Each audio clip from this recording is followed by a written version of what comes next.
Ok, ça rec, trop bien. Bon, bah, merci du coup, Julien, d'être avec moi pour ce use case, ça fait plaisir. Merci à toi. Avec plaisir. Du coup, pour aller un peu vite, donc comme je te disais, je déroule ma petite trame. L'idée, c'est encore une fois avoir des réponses assez authentiques, voilà, pas de piège. Est-ce que tu peux peut-être dans un premier temps présenter un peu ton agence, pardon, et donner un peu le rôle que tu as dans celle-ci, combien vous êtes, enfin, voilà, donner un peu de contexte à tout ça. Alors moi, je suis le CEO de Peep My Brand. Peep My Brand, c'est une agence qui travaille principalement aujourd'hui pour des marques e-commerce. Notre objectif aujourd'hui, c'est d'accompagner ces marques sur leur acquisition et pas seulement.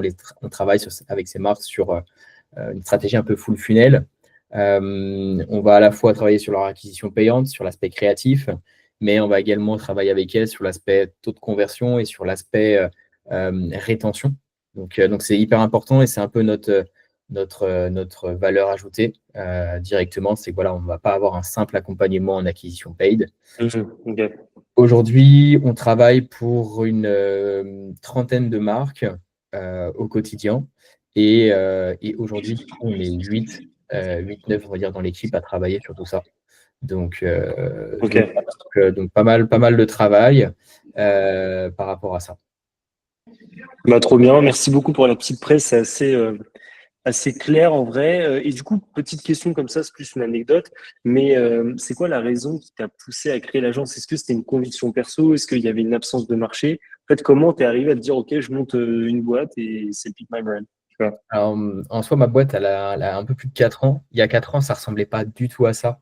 Ma première boîte s'appelait EasyWeb à l'époque. Et EasyWeb, en fait, j'avais tout simplement créé une solution de click and collect pour les restaurateurs. J'avais un plan d'action qui roulait sur l'or. C'était incroyable.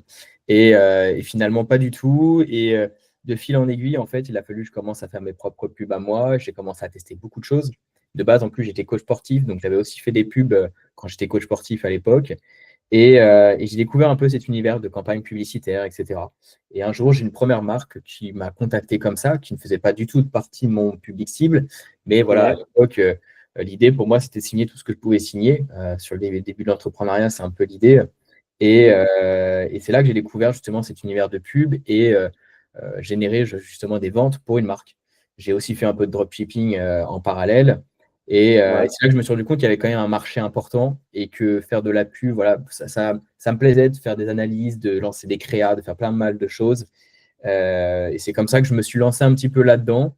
Et finalement, ouais, ça fait 1 an et demi, 2 ans qu'on est pleinement, on va dire, dans cet univers de gestion de campagne et plus particulièrement maintenant dans le e-commerce avec vraiment une gestion un peu full funnel, quoi. OK, ça marche. Hyper clair. Et du coup, bah, petite question pour mêler un peu le charbon à tout ça. Mais c'est quoi la plus grosse problématique ou le défi plutôt que tu as rencontré avant le charbon? En fait, qu'est-ce qui t'a fait te dire à un moment donné, bah, ouais, le charbon, ou tu vois, est-ce qu'il y a un moment où tu es arrivé en butée à te dire, OK, bon là, il y a un vrai besoin, tu vois? Alors moi, il y avait plusieurs problématiques. La première, c'était le chiffre d'affaires qui stagne. La OK. deuxième, c'était manque de lead. Et la troisième, c'était mauvaise structure, mauvais management en soi au niveau de la boîte. Donc c'est vraiment ce qui m'a fait, euh, ce qui a fait que j'ai choisi de rejoindre le charbon. Et franchement, ouais, je suis largement satisfait de tout ce qui a pu se passer depuis, quoi. Trop bien. Bah, de toute façon, ça, on aura l'occasion d'en parler juste après. Mais pour le lien un peu intime avec la question que je t'ai posée juste avant, comment tu as découvert, enfin, est-ce que tu peux expliquer comment tu as découvert le charbon et qu'est-ce qui a fait que tu as dit oui? Parce que je suppose, tu vois, comme beaucoup de personnes, tu as peut-être déjà vu passer bah, des organismes de formation, d'accompagnement, etc. Et comment tu as connu le charbon et qu'est-ce qui a fait que tu t'es dit, ah ouais, faut partir avec le charbon, tu vois? Alors, j'ai plusieurs boîtes qui m'ont contacté. J'ai eu des échanges avec pas mal de choses, enfin, pas mal d'entrepreneurs qui me proposaient de m'accompagner pour faire plus de chiffre d'affaires. J'ai souvent bossé, moi, avec des boîtes qui faisaient aussi, surtout ma prospection. Ok. Je pense qu'aujourd'hui, par rapport à mes problématiques, ce n'était pas vraiment le cœur du sujet. Et de fil en aiguille, j'ai commencé surtout, moi, à m'intéresser à Mathis Fèvre via ses posts, etc. Et c'est là que j'ai découvert son univers. J'ai ensuite découvert que du coup, il était accompagné par Clément. Et de fil en aiguille, bah voilà, j'ai vu les posts, mais j'ai vu des chiffres de fou. Je me suis dit, ouais, c'est super intéressant quand même et tout. Et du coup, donc j'ai passé le cap de juste déjà faire un premier call avec Clément. Ouais, En soi, bah, il m'a plutôt bien vendu le truc. Et je me suis dit, bon, allez, il faut que je rejoigne quand même le charbon. Ça a l'air vraiment sûr, vraiment clean. Et voilà, c'est comme ça que je l'ai rejoint de manière générale. C'est surtout via les posts LinkedIn de Clément et Mathis, ouais. qui était quand même très intéressant, quoi. Ouais, mais c'est trop bien parce que c'est souvent le cas en fait. On se rend compte que tu vois l'espèce de web série qui avait été faite, elle avait quand même vachement parlé à beaucoup de monde. C'est Et ça. le but c'était bah, vraiment de mettre en avant le cas de Matisse, qui est le cas finalement de tellement de gens, où en fait il y a eu vraiment cette espèce de dimension miroir avec les gens où ils se reconnaissaient en lui. Et du coup, je pense que c'est quelque chose qui a vraiment pas mal parlé. Mais ok, hyper intéressant, trop bien. Et du coup, bah, comme je te le disais tout à l'heure, tu vois, moi, je trouve qu'il y a deux choses à voir. Tu vois, il y a les résultats un peu quanti, mais il y a des résultats aussi un peu quali. Là, tu vois, si on se focus vraiment sur la partie un peu plus quantitative, est-ce que tu peux, genre, approximativement nous donner, je sais pas, des ordres de grandeur de ce que ça t'a apporté le charbon, tu vois, que ce soit en termes de CA ou de marge ou de clients signés? Ça dépend vraiment quels sont un peu tes KPIs intéressants. Mais voilà, si tu as deux, trois petites notions à Alors, nous le donner. charbon, de manière générale, le charbon, ça m'a apporté, alors surtout au niveau de la structure, j'ai Ouais. pas forcément, on va dire, de quantité ou autre, de chiffres à donner sur la structure. Mais la structuration m'a permis justement de mieux gérer et de mieux déléguer, ce qui m'a permis de me consacrer vraiment, déjà en termes de quantité et de chiffres. Ce que je peux dire, c'est que l'un des gros sujets au niveau du charbon, c'est de commencer à être beaucoup plus présent de manière organique. Au niveau de mes postes, maintenant, j'en fais un par jour, du lundi au samedi, par exemple. Mhm. Et je sens que ça m'apporte quand même pas mal de choses parce que j'ai beaucoup de gens qui réagissent. J'ai des calls qui se réservent où les gens m'ont vu sur LinkedIn, tu vois, donc ça, c'est très cool. En termes de chiffres aussi, j'ai plus de leads entrants, tu vois. Ok. Euh, Plus de leads entrants, plus de leads de qualité aussi. Ça, c'est hyper important de le souligner parce que ma problématique aussi, c'était de capter que des leads, on va dire des petites boîtes, des choses comme ça qui négociaient les tarifs et sur lesquels je pouvais avoir, j'avais pas forcément des gros chiffres mensuels. Mhm. Aujourd'hui, maintenant, j'ai vraiment des leads de qualité. Ça m'a permis aussi d'avoir plus de partenaires. Aujourd'hui, je dois avoir 5-6 partenaires qui sont certaines des agences du charbon et qui, du coup, sont partenaires avec nous aujourd'hui. Et ça vient en complément et ça permet de capter plus de leads. Et en termes de chiffre d'affaires, je l'avais annoncé l'autre jour à Clément. Et on va du coup tâter là sur le mois d'août à un x2 en chiffre d'affaires. Donc, on était à 20 000, par exemple, quand j'ai rejoint. On gravitait autour des 20 000, tu vois, quand j'ai rejoint le charbon. Ouais. On galérait tout juste à les atteindre. On les a atteints à un moment, on est redescendu à 17, 18 000. C'était Ouais. assez complexe et je rentrais dans une phase où on avait des clients qui partaient parce que manque de satisfaction. Mais le problématique, c'est qu'encore une fois, je signais des mauvais clients qui n'avaient pas forcément les budgets ou qui n'avaient pas forcément un produit validé. Donc, c'est toujours complexe. Ouais. Et maintenant, nous, on a une LTV qui tient bien en termes de clients. Les clients ne partent pas, ils restent chez nous. On a réussi à avoir les bons clients et maintenant, on est plutôt aux alentours de 40 000 euros de chiffre d'affaires mensuel, ce qui est une très bonne avancée. Et Mhm. dans le pipe, on a encore beaucoup de beaux deals qui rentrent. Donc ça, c'est super cool. Et voilà, on se fixe maintenant des objectifs beaucoup plus importants que le x2 qu'on avait vu avec le charbon Bien sûr. pour la période de Q4, quoi. Bah, c'est top. C'est tout ce qu'on va entendre, hein, de toute façon. Et comme tu dis, effectivement, ça, c'est un peu un objectif symbolique, puisqu'il faut pouvoir signifier entre guillemets, matérialiser, tu vois, l'accompagnement qu'on fait via le charbon.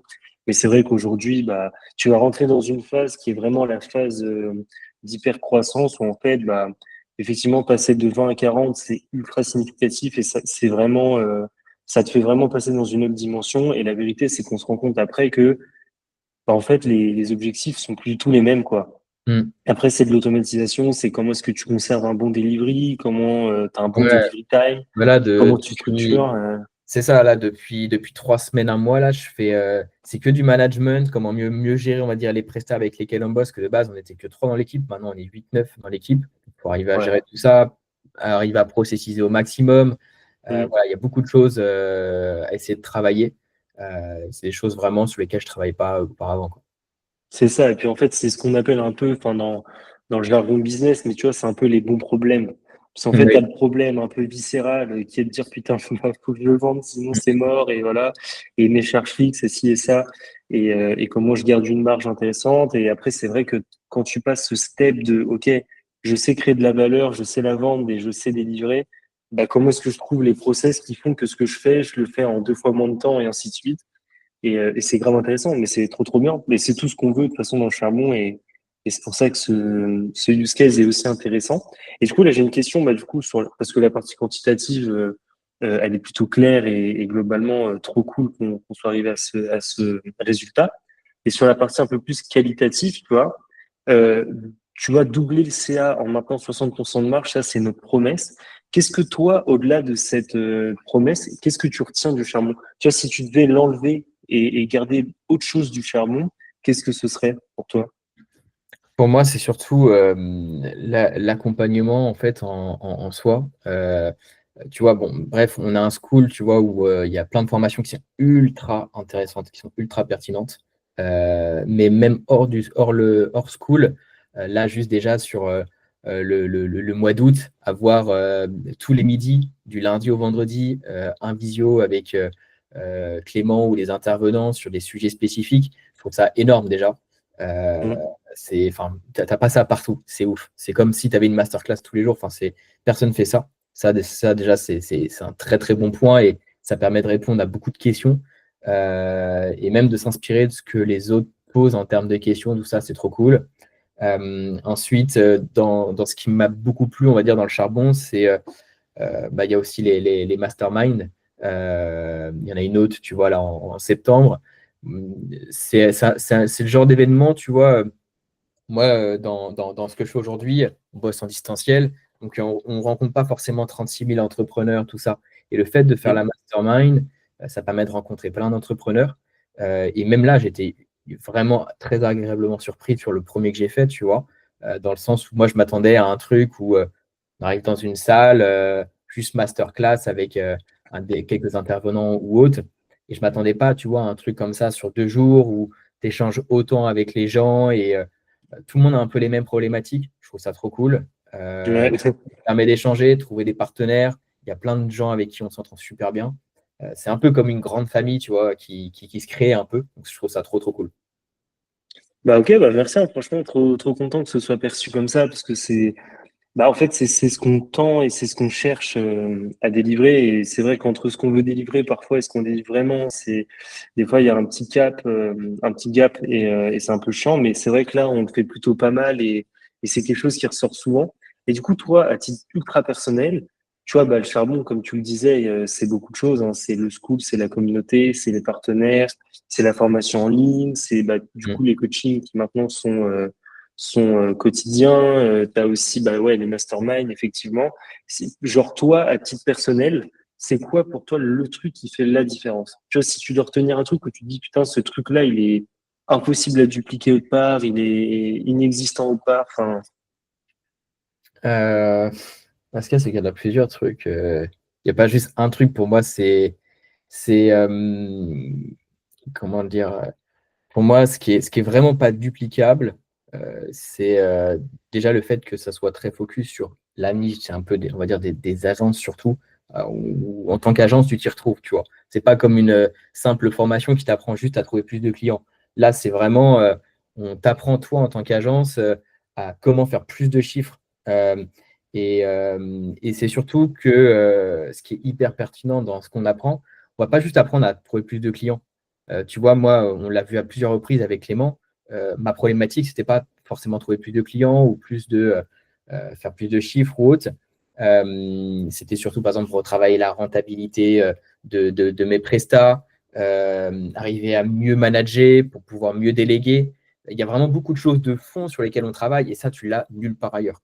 Vraiment nulle part ailleurs. Tu vois. Et ça, pour moi, ça, c'est vraiment game changer. Après, bah, les masterminds, comme on a fait la dernière fois, pour moi aussi, ça c'est game changer. Enfin, tu vois pas ça partout. Euh, hmm. la prochaine, tu vois, qu'on fait tous ensemble où on doit aller courir sur les quais ou je sais pas quoi. Ça, je trouve ça trop cool. Tu vois, tu l'as pas enfin, tu l'as nulle part ailleurs, pareil. Donc, voilà, pour moi, c'est tout ça qui fait que le charbon, c'est vraiment différenciant, quoi. Ok, bah, c'est très cool, ça fait trop T'as un peu plaisir. l'impression, tu vois, que le charbon, c'est comme une grosse colo, un peu, tu vois, d'entrepreneur. C'est un peu l'idée, tu vois. Je trouve ça trop cool. Bah, c'est vraiment ce qu'on veut en fait. C'est que on s'est dit, ok, en fait, on a aussi un rapport hyper, je pense, sain avec le business, à se dire que tu vois, nous, avec Clément, on accepte de pas tout connaître, tu vois, on accepte de pas avoir réponse à tout, ou alors d'avoir des réponses partielles. Globalement, on n'est pas dépassé très souvent, mais il y a des choses sur lesquelles bah, on a un avis. Souvent, il est pertinent, mais il n'est pas parfait. Et nous, tu vois, pour chercher cette perfection, ou en tout cas y tendre, bah, on a les partenaires, on sait qu'on peut rediriger à des personnes qui sont encore plus qualifiées que nous sur certains sujets. Et je pense que c'est aussi une des forces Charbon, c'est de se dire, bah, enfin, en tout cas, nous, à titre en interne, quoi, c'est vrai qu'on accepte beaucoup ce truc de, bah, en fait, on sait pas tout. Quand on a monté une boîte, on a fait tellement de conneries que, en fait, bah, le fait de plus faire ces conneries font que derrière, bah, les agences du charbon, elles arrivent à avoir une sorte de chemin un peu facilité, puisqu'en fait, elles esquivent tous les trous et tous les obstacles. Et, mais c'est cool, franchement, trop bien que ce soit perçu comme ça. Tu vois, nous, on veut vraiment créer bah, un incubateur où les gens se sentent en confiance, se sentent en safe place. Et ce qui est drôle, c'est ce que tu disais tout à l'heure, c'est qu'en fait, tu remarques que les agences, elles ont toutes le même problème, tu vois. Mm. C'est peu importe la taille, peu importe l'avancement et l'avancée du business, en fait, tu te rends compte qu'elles ont tout le temps plus ou moins les mêmes problèmes. Et je trouve que les agences entre elles s'aident beaucoup. Et c'est pas toujours le cas, tu vois, dans certains organismes ou dans certains écosystèmes où les agences sont, ou en tout cas les entrepreneurs sont un peu individualistes. Là, j'ai l'impression qu'il y a quand même une sorte de vraie cohésion. J'ai l'impression que tout le monde se sent charbon Mm. et il s'aide en tant que personne du charbon, même des fois sur des business qui sont un peu équivalents, pas totalement concurrentiels, mais presque. Et je sais pas ce que tu en penses de ça. Mais... Si, si, complètement. Et bah, là, tu vois, moi, il y a plusieurs. Il y a les gars de chez Comtop, il y a Aura Online ou des choses comme ça avec qui, du coup, j'échange beaucoup. Euh, Mm. Tu vois, Aurora, par exemple, elle m'a mis, comment dire, elle m'a mis sur 2 deals qu'elle avait chez elle et elle m'a fait signer, du coup, avec ces deals-là. Donc voilà, c'est vraiment. Pour moi, il y a vraiment cette histoire d'entraide qui est hyper importante. Tu vois, par exemple, les gars de chez Comtop, ils m'ont envoyé un vocal hier parce qu'il y a un gars euh, qui les a contactés du coup pour bosser avec eux et que j'avais déjà eu en contact. Donc, je leur ai dit que, tu vois, par exemple, c'était pas forcément un bon deal à signer, des choses comme ça et qu'il fallait éviter tu vois, donc il y a pas mal d'entraide comme ça et c'est super cool. Et l'idée, c'est de pouvoir aussi potentiellement créer un peu cet écosystème avec plusieurs types d'agences où moi, je peux envoyer potentiellement des clients à telle agence et d'autres agences peuvent m'en envoyer aussi, tu vois, c'est un peu l'idée. Ouais, exactement. Bah, de toute façon, nous, c'est ça, hein, tu vois. Enfin, quand je disais qu'on voulait créer un écosystème, je pense que ça se manifeste justement par ce genre d'action. En vrai, je suis même pas étonné des gars de Comtop que j'ai eu en plus en use case il y a quelques jours et qui sont bah, géniaux parce que ultra moteur, ultra participatif. En Mm. fait, ce que j'aime bien, c'est que tu vois, en fait, t'as comment dire, t'as, t'as l'applicateur et les applicants. C'est-à-dire que le charbon, on donne les billes, on donne les recos, on donne nos conseils, etc. Mais en fait, ils sont jamais aussi bien utilisés et jamais aussi bien menés que par ceux qui les appliquent. Et en fait, tu vois, tu as des gens comme ça qui ont cette capacité à bien comprendre où est la valeur et même des fois à hiérarchiser.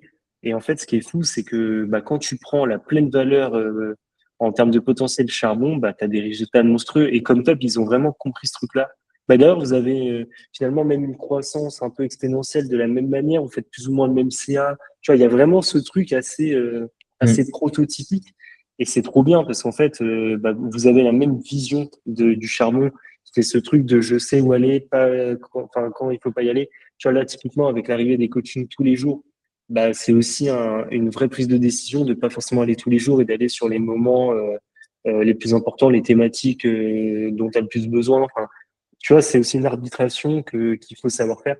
Mais c'est génial. Et on aimerait que vraiment le charbon, ce soit ça à l'échelle des 50, 60, 100 agences qu'on accompagnera bientôt, de toute façon.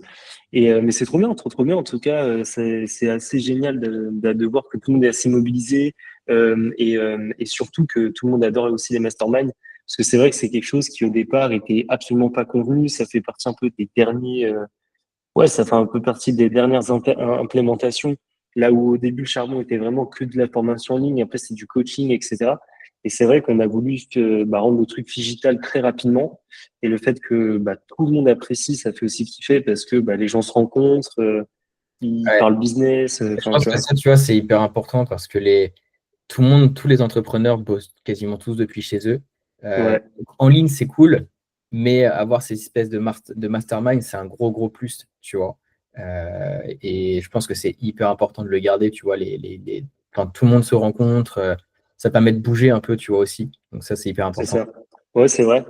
Ouais, Mm. c'est vrai, parce que du coup, trois Paris, un Bordeaux. Après, on a des ambitions encore plus grandes en vérité. Ouais, Mais il faut voir aussi, tu vois, on a aussi des personnes dans des pays limitrophes, en Belgique, en Suisse, Luxembourg et tout. Donc on essaye un petit peu de trouver le point culminant pour tout le monde. Mm. Mais c'est génial, tu vois, nous, de voir que les gens font le déplacement et tout, c'est kiffant. Tu vois, t'as même, quand on parlait de Comtop, t'as Mathieu qui m'expliquait que c'était Salomé de Talbot Agency avec Florian, qui s'était acheté des paires exprès pour courir Oui, sur les quais de Bordeaux alors qu'elle court jamais. Et puis ah elle a oui, trouvé le truc hyper bien. Elle a dit allez, let's go, on va s'acheter une paire. Enfin, en fait, c'est ce qu'on aime parce qu'on veut créer cette espèce de d'émulsion où les gens sont hypés par le projet autour. Et c'est cool, c'est trop bien. ah bah oui, franchement, moi, tu vois, là, je sais que là, j'ai déjà pris mes billets de train pour venir 3 jours, tu vois, à Bordeaux pour ça. Et franchement, c'est trop cool. C'est trop cool. Bah écoute, de toute façon, on a archi hâte surtout que ce Mastermind Lab, bien précisément, va être assez mémorable, je pense. Ne serait-ce que par les lieux, par la Mm. feuille de route qu'on a pensée. Puis c'est surtout que c'est la première fois que Clément est suppléé par quelqu'un à temps plein, enfin plus ou moins. Mais je veux dire, moi je suis vraiment un énorme soutien pour lui Mm. et inversement. C'est ce qui fait qu'on a pu penser à un truc un peu costaud avec une Mm. orga un peu plus aboutie. Et le but, de toute façon, c'est que ça ne relâche jamais et que ce soit toujours de mieux en mieux. Donc c'est génial. Franchement, c'est pressé de voir ce que ça va donner. Et en tout cas, pour ce qui est du use case en tant que tel, je pense qu'on a fini, on a dit un peu le principal. Donc merci à toi, c'est hyper cool. Je vais juste cut le, Vas-y, vas-y. le, le rec et comme ça je te récupère en off. Tac.